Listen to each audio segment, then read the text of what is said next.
We'll explain everything later. Oh shit, I got a signal. Hey! Hi, everybody. Hey! Just excuse the eating. He's really loud. Yum, yum, yum, yum, yum, yum.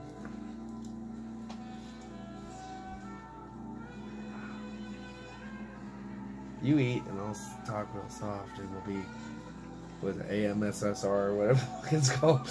Hi, here we are eating now. What is it? Whatever. Welcome to ManiacsMeat. This doesn't feel right. It doesn't. I hate not- not being live. It's not live I hate it. because YouTube are bitches. Bunch of assholes. Oh hey, hi guys, this is Paul. Josh. ManiacsMeat podcast. We're gonna Oh. do some crazy stuff, crazy films, in a weird way. Everything's just off kilter. Thanks a lot, YouTube. Yay! No live, just us, plain Jane in it. We're sorry, everybody. There's a candle. We're in mourning. That's the morning candle for our live stream. It is dead For now. for now. We might come back. We might come back. Instagram, Facebook, Pornhub, Pornhub, maybe. maybe. Okay. Right now we're doing I'm sorry. Cannibal Apocalypse. And actually listening to the vinyl right now of Cannibal Apocalypse. So the soundtrack is going. It's a Morricone soundtrack. This is from 1980, also known as Cannibals in the Streets. Starring the young and beautiful, talented John Saxon. Johnny Saxon. Most known for his role in Well, actually, a lot of roles. I was going to say one of his most notable roles is probably for the mainstreamers is probably the original Nightmare on Elm Street. Mhm. It's probably his most notable. Then for people that are in the more underground kind of things, Tenebrae was And Swamp Thing. and Swamp Thing, Tenebrae. He was in a movie called Bees, which I'm Bees. sure lots of people have not seen. My Mom's a Werewolf, which is one of my favorites. seen that one. It's pretty good, yeah. But anyway, we're gonna do Cannibal Apocalypse. So let me just do a little rundown. Now that I have this library of the internet at my disposal. Let's see. It all starts in Vietnam, where John Saxon gets bitten by POW John Morhe. What is it, Morgan or Morgan? I can't remember. Who has been infected with some sort of cannibal virus, they say. A few decades later, in Atlanta, Georgia, Saxon wakes up in a nightmare flashback of what actually happened back in Nam. Saxon then receives a call from Morhin asking him if he wants to go out for a drink, but Saxon refuses, remembering the incident in Nam. Morhin has turned into a cannibal and is soon on the run after biting a woman's neck. He barricades himself in a department store and shoots out some folks with a shotgun.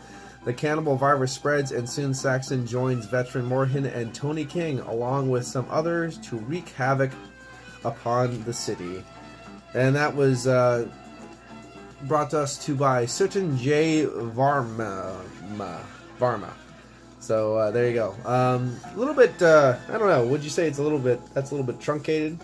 Yeah. Yeah, a little bit truncated, but we'll save that for later. We'll get into this one in just a bit.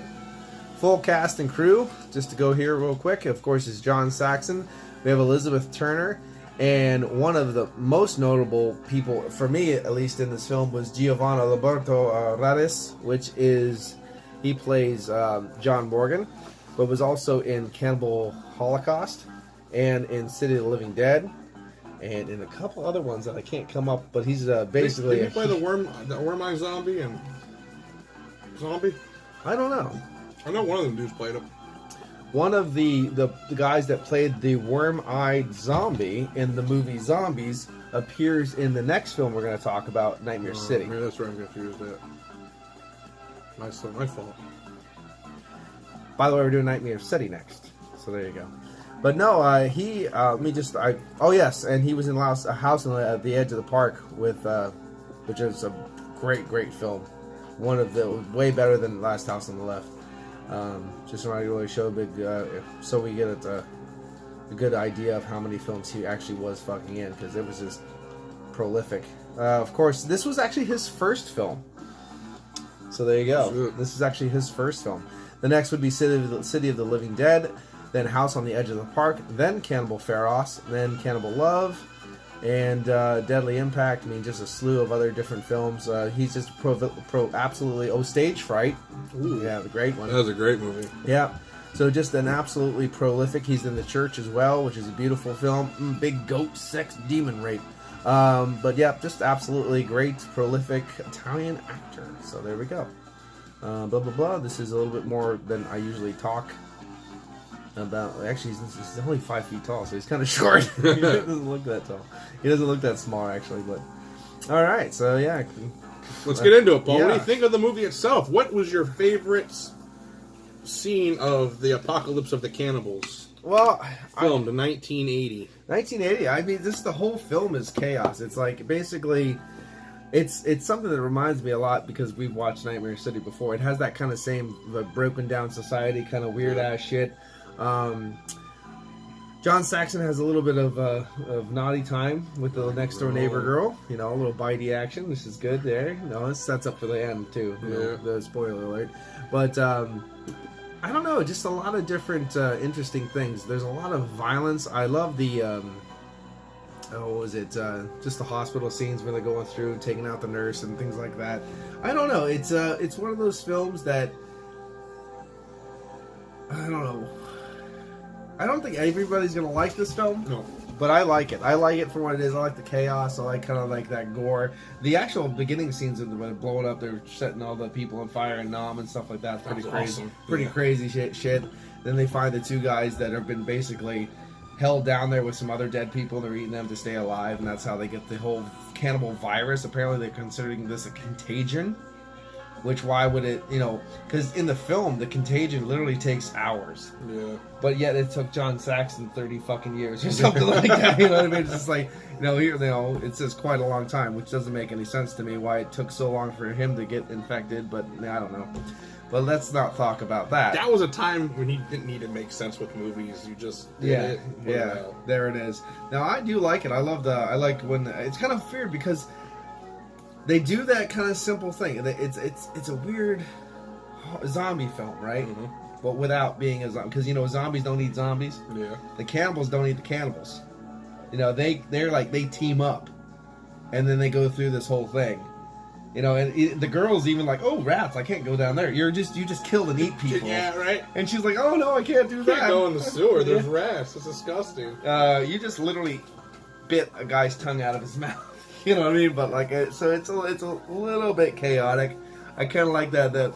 I wish we could go back in the day and understand. See, the thing is, they shot this in America, but this is an Italian film. Yes. And one of the things they brought over from Italy were those damn dirt bike ruffians, because they are in tons and tons of Italian cinema.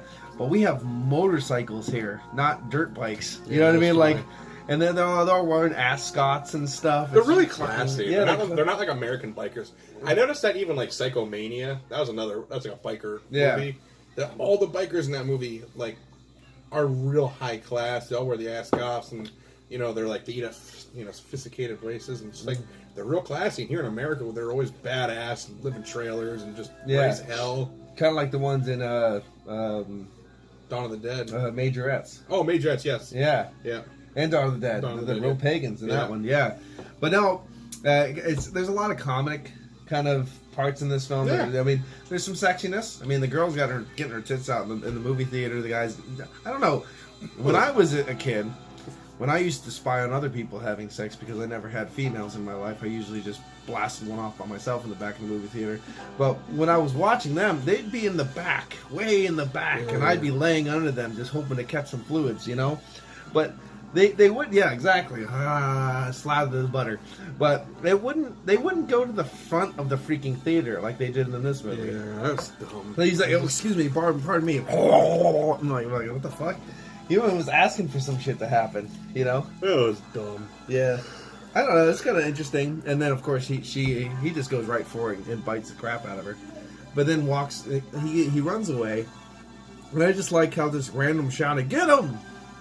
And like all these bikers, these bad guys that are thugs and stuff, always like, we'll save the day. All of a sudden, and then after the cops show up, then they go right back to being the scumbags. I was just like, I am so They even make a second appearance later on in the movie. Yes, too. yeah. Like, we just want the guy in the back. Where did you guys come from? Yeah. Were you just knowing that they were going to escape from... like, it just seems like a weird setup. But it was kind of funny when he runs into the shopping mall or whatever the hell that's supposed to be, a flea market. The flea market. You know, the guy smashed the window and he's driving through, trying to find him on this motorcycle, screeching around and knocking shit over. And then the one guy finally gets a shotgun and blows the guy away. And that's when the guard wakes up and goes, oh, I hear the shotgun. You couldn't hear the smashing, the motorcycle, the echoing. Oh, but you heard that shotgun, eagle ears. I don't know. It's just, I don't know what to tell you. It just seems a little silly at times. But what do you think? I think it's a good movie. I mean, it definitely has lacks on some areas. It's a good movie, though. And you got John Saxon, which is, to me, the major selling part, because he's just a cheesy 80s icon, with all the movies he's done. And, I think there's, like you said, there's plot holes. I don't want to say plot holes. I don't know what you want to call them. I guess things that didn't really make sense. Like, why is he being infected 30 or some years later? Yeah. When it's a virus that takes place, once bitten, only a couple minutes or whatever. It's like, so I guess in that aspect, kind of like, well, that doesn't make any sense. But whatever. I think it's a good movie. Yeah, it's fun to watch. It really has a Dawn of the Dead-esque kind of feel. You can tell even with the soundtrack, they kind of really. If you look at the top of this DVD, it's the Euroshock collection, and I think Euroshock is a good title for this film. It's that kind of title. I have a couple Euroshock movies. If you just like really chaos, bloody, cheesy for the sake of being bloody and cheesy, you have to watch this film. It's just one of those films. I like the scene where they bite her boob in the pit. Yep. When she falls in the pit, and he's like, whoosh, bites her nipple right off. Yeah, bites her nipple right off. Now, who hasn't bit a nipple off? I know I have. And this actually has a lot of cool different backstories, interviews with John Saxon and stuff like that, so it's really cool too. So it's a nice DVD. I didn't watch any of that. Yeah, it's pretty good. Yeah, when I was growing up in the early '90s, I got a album by Mortician, and one of the sound clips was from this movie, and I had no idea. So I'm here over a decade and a half later, finally watching this film, hearing the sound clip. I'm going, this is where it's fucking from, because I tried to figure out what the hell that was from, and I just never could. Now I have it. Cannibal Apocalypse. And as I said, now I have the sound. I actually bought the soundtrack before I bought the actual DVD. That's what we're listening to. Yeah. Yeah, I bought this over in Endless Records. Now, do you feel the soundtrack has kind of like a Goblin feel to it? Mm-hmm. I really do. It's a Morricone soundtrack. It has a little bit of a Goblin feel. And actually, the soundtrack is so good, I thought it was stolen. Oh, wow. You know how Italian films kind of rob from people? But this is actually a real soundtrack for this film. And I was like, wow, this is a pretty classy soundtrack for this film. Yes, exactly. And I actually bought this in Bloomsburg. Really? Yeah. Where at? At the Endless Records. Oh, wow. Yeah. I guess I should stop it anymore. Yeah. And I bought this, and I bought Black Belly of the Tarantula. Ooh. Mm-hmm. Man, I didn't know they even carried this stuff there. I thought usually it was just all Christian, Tom Jones records. That's what this is. Tom Jones. Yeah. What's new, Pussycat? Tom and his Jones. Yeah. Fuck you, Jonesy. Jonesy and the Pussycats. Yeah, so that's a good movie. Shall we move on to Nightmare City, or you got a little bit more you want to talk about? No, what do you think? Are we done? Nightmare City was my ticket. Was that your ticket? That was where I like it. I like the Nightmare City movie. This is Nightmare City. That's Nightmare City. The cover art alone, is amazing. Is great.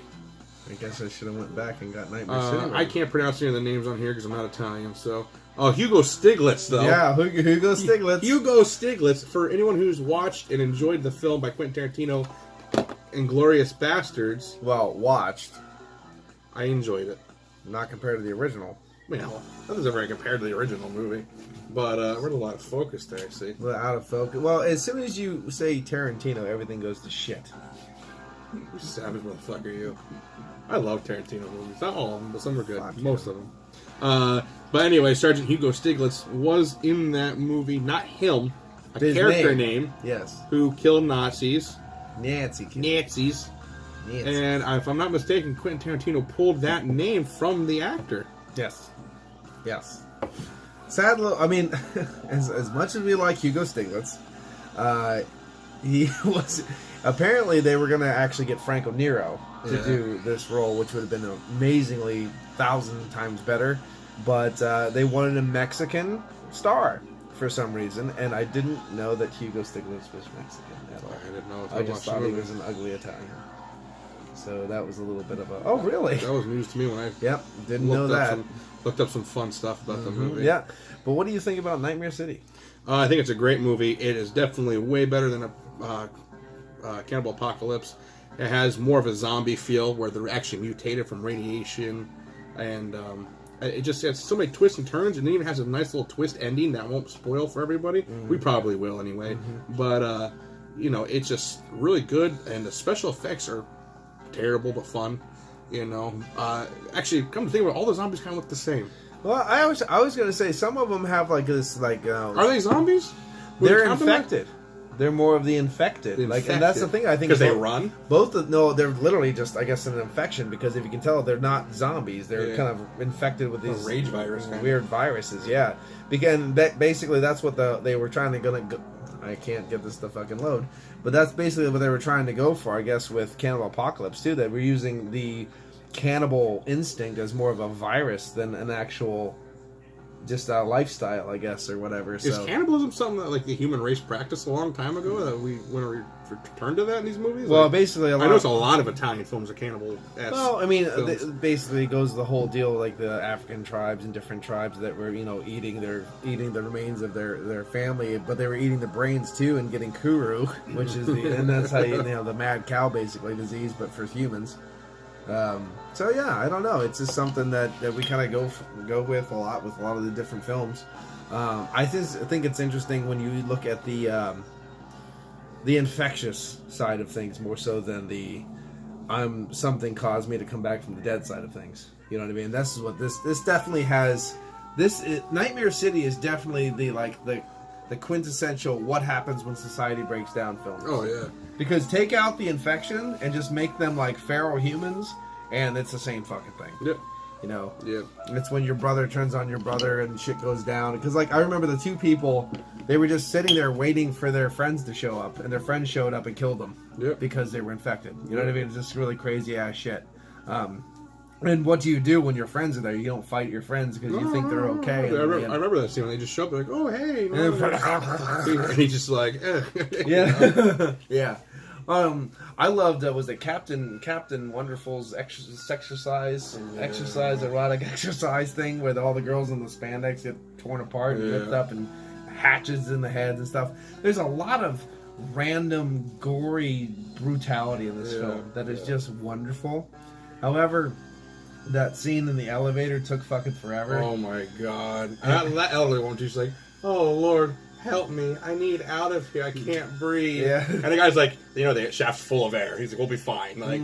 But that elderly woman just needed out. And if they would have just stayed put and stopped listening to her, they would have survived. Wouldn't it have been more funny if, for instance, the elevator they would have just made the elevator drop? I thought that's what they were going to do. And just smashed everybody to bits. I thought that's what they were going to do. Yeah. I thought they were going to just cut the wire and I thought that's where they're going with it, but no, he's kind of like...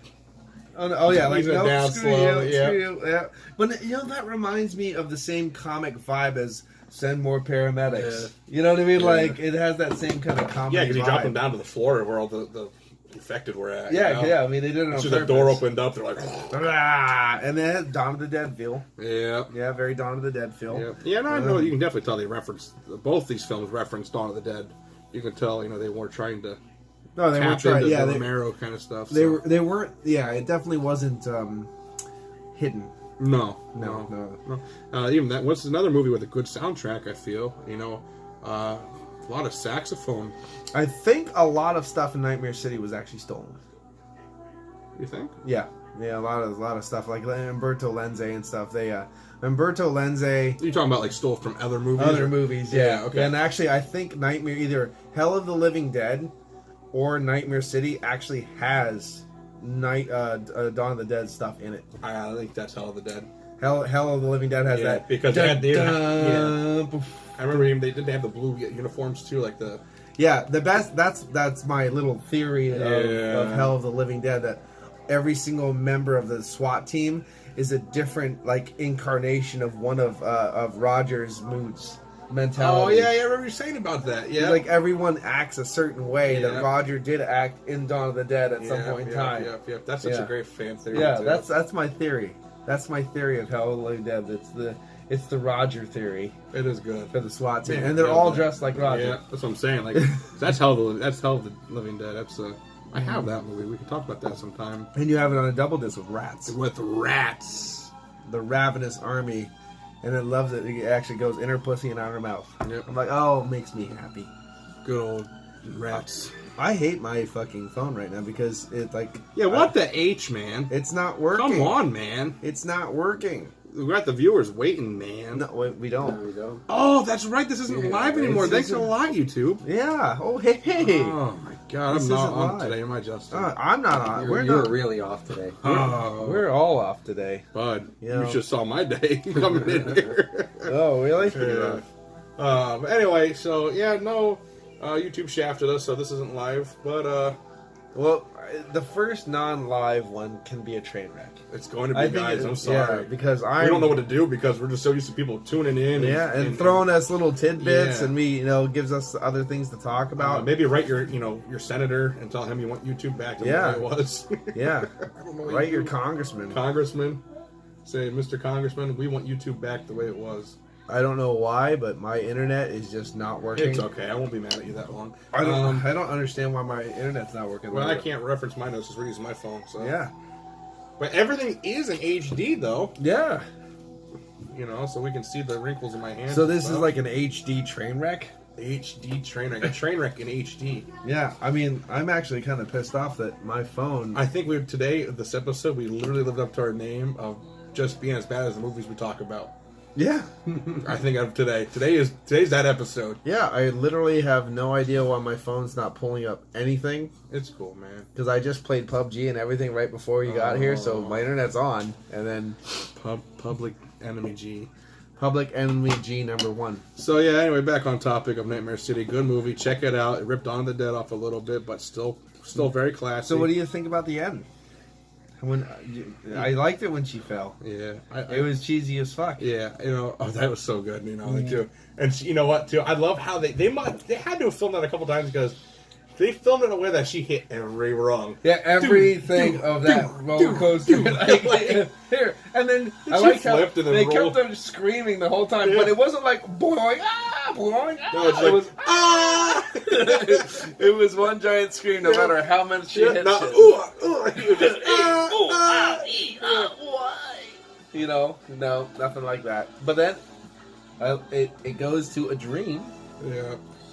Oh, I guess we forgot to talk about the ending of Cannibal Apocalypse too. Since we're here, that kinky little bit in the beginning where he bites her neck ends up that's there. The two kids become infected, and they cut up their bitch ass mom. Yes. I love that. I also want to go back to it about John Saxon getting all like Donald Rumsfeld on us. Yeah. Dressed up like in the military again. He's sitting in the mirror, like put his medals on and shit, like in the Burbs. Remember the Burbs? Yeah. Donald Rumsfeld did Yep. that. Like I felt like I'm like, oh, Run to me! Yeah. Run to water! I have the Burp soundtrack too. Oh, We should do that. I love that movie. Yeah. That was like seriously one of my top 5 movies. Like I love the Burbs. Ray, this is Walter. Yeah. He's like zooms in and out while they're screaming. Yep.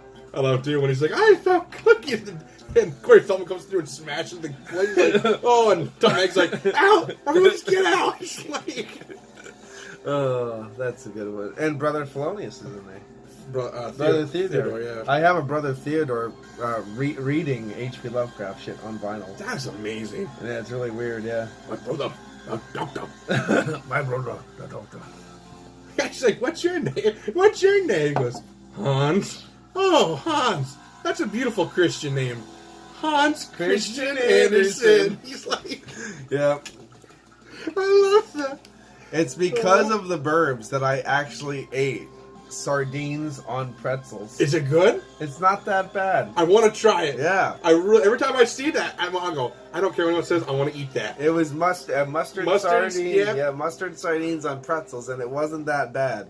I might buy that for when we talk about that in the podcast. Just so we can sit here and eat sardines on pretzels. I think I might have more problem with the pretzel than I would the sardine. I love it, dude, because he's like freaking out. He starts like blowing into the paper. He's like hacking dust. Oh, we got off topic there hard. This is why I hate not being live. Hey, but that's movie based. It is. And it has a link. Yep. No, it does. It does. It does. So, but I don't know, man. Is that all you got? Well, it turns out it's a dream. He wakes up With the and birds? no, Oh, we're going and back to he the goes movie. Stiglitz, and then when he goes to restart his the meeting with the very important guy, it basically plays out like, oh, actually it was a dream, but it was more of a premonition because shit's actually gonna go down now. So we got that trivia according now because all of a sudden my internet's working again. Oh, surprise! According to director Umberto Lenze, both Franco Nero and Fabio Testi were considered for the leads in the film, but the producer insisted on the Mexican leading male to perform to Mexican audiences. Why would anyone pander to the lowest common denominator of fucking Mexican audiences? I don't fucking know. No, without those Mexicans, I don't know They what. even had a movie theater in Mexico, did they? Huh? Not a movie theater in Mexico, then did they? That's where. Did they just like lay in the streets with their sombreros and? Well, they throw a donkey off the roof once a day, but that's where Alucard's from. A la carta. Yeah, but that was marketed towards Americans. You can't tell me they made that movie for them. They're very religious there. Well, I know, but I think that's one of the reasons why they made it. Because Justin, do you know? I think it was for the Mexicans. I think it was for the Mexicans. Fucking racist. Quotes. Oh, yeah, I don't. I just said that. Dr. Anna Miller. I'm tired, really tired, and I'm frightened. Well, never get away from these monsters. What are we going to do? And Dean Miller. All right, nothing's going to happen as long as we stay together, I promise you. What we've got to do now is get away from here. Ooh, ha, ha. I don't know why that was on. So apparently there's some goofs. And the goof is the professor is expected and Dean is to interview him upon his arrival, which indicates that the news media knows about it and have information regarding it. Naturally, this would be corroborated by the airport. However, the professor, for some reason, arrives on an unmarked car, unexpected airplane. And that's true. It's like, why is everything so unexpected if everyone knows he's arriving? That's a good point. Never thought about that. Yeah. Touche, that was good. That's good. good. Yeah. Yeah, a little plot hole right there. Well, we talked about those earlier. Yeah, there's a lot of plot holes in this. Okay. Yeah. You know what? It should be a little bit more like Images in the Coven, where it could have a little bit more holes to keep me a little bit more activated, if you know what I mean. Crazy credits. The message reads, the nightmare becomes reality just before the credit ends. But that's the whole thing, because the dream sequence becomes reality. The nightmare literally does become reality. And, let's see. Apparently there is an uncut version out there, too. So I don't know if we have the regular version or the uncut version. But definitely something to be checked out. Sought after. All that bullshit. We're going to talk about, what do you think about the special effects in the movie? I love it. I love it. I mean, I love trash. I love the trashy, gory, fucking just bathe everybody with blood. I just love that box art. That box art is so killer. It is. It is. It's, We don't see anymore. No. It was just the floating head. and the funny thing is, though, that box art is accurate. Oh, yeah. You know what I mean? Yep. That's the thing is, it sells, but you don't get disappointed when you watch the film because it's that accurate. It's an accurate That was box art. something that did lack in the 80s, where they sell you on these huge, beautiful, colorful, and then you got there and it was like, what is this? Yep. Zombie Lake's like that. Yes. Zombie Lake's like that, where they just sell you like, oh, it's awesome, and then you get there and you're like, just painted green faces. Yep. And it pops up with a bunch of other films that we're going to have to talk about. Hell of the Living Dead, as we already discussed, which is a white girl gets some fucking face paint on, takes her clothes off, and thinks she's native, which is really funny. Burial Ground, where you have a 30-year-old playing a 13-year-old that sucks his mother's tit and bites it off. You got showed me one of that. Contamination, Zombie 3, Dr. Butcher, also known as Zombie Holocaust, and it's not that fucking good. Let Sleeping Corpses Lie, Anthropophagus, City of the Living Dead, The House by the Cemetery, Absurd, Cannibal Ferox, Cannibal Holocaust, and The Beyond. All great films that we will be talking about in the near future. Definitely. Absolutely. Most. Definitely. Maybe next time we'll be a little bit more together. Maybe. Because we just got thrown for a whole loop. This was all we found is out today. Yes. Or when you aired it. Yeah. Or when it will air 2 days ago. Or a day ago. Today ago. Today ago. Today's the day ago. But with saying this, we get better quality film. Or images. And we can film other places. We can do it around a campfire. Yeah, I was going to say. Well, the thing is, club. as soon as I was trying to make a positive into a negative, and I can stream right now. I can stream weird, cute teen Asian costume that squirts multiple times from hands-free orgasms. It happens. I mean, I can stream a quick visit to the fart doctor turns very homosexual. I can stream that one. I can stream all this porn while we do our podcast. And then we could go on Pornhub. You might want to put in your will to clear your fucking browse history when you die. No. I believe me, this is the stuff I'm okay with people finding out. I clear the other stuff. My God, look at the tabs, man. These are the small. I actually. Oh my God, he's scrolling like this with tabs, man. Fuck, look at that. It's all porn. It's all porn. Oh, this is my girlfriend. She's an iPhone. She's very flat-chested. Get it? Shut up. That was good. What? Well, I think that's it, isn't it, guys? it's time to bid you adieu. I'm out, bud. But This is shit. well, we're out of here. This has been Paul And Joshua, from the first non-live ManiacsMeat. we might go live again someday soon. Someday soon. We might have to go just straight to the Instagram channel. I think, dude, this was a fucking train wreck. I love the twisted metal carnage that transpired from it, though. Yes, but I love how the phone keeps losing focus because we're moving too fast for it. It's like, but the thing is, though, this was so painful to do I because hated it. I don't know why it was just so discombobulated. I mean, great films, fun films. Definitely check them out. What would you give? I forgot. What would you give Cannibal Apocalypse out of 10?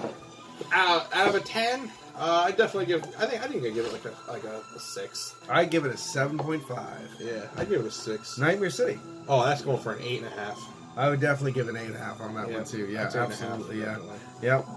And I think A Hell of the Living Dead will slap right between those two after we actually view it. But right now, we're gonna let you go because this camera's having a shit fit. Fucking having a meltdown. Yeah, Bud. and we'll be back with Slasher Sunday coming up right after this. Cheers. Bye bye. Watch that finger. Watch that finger. It's going up your butt.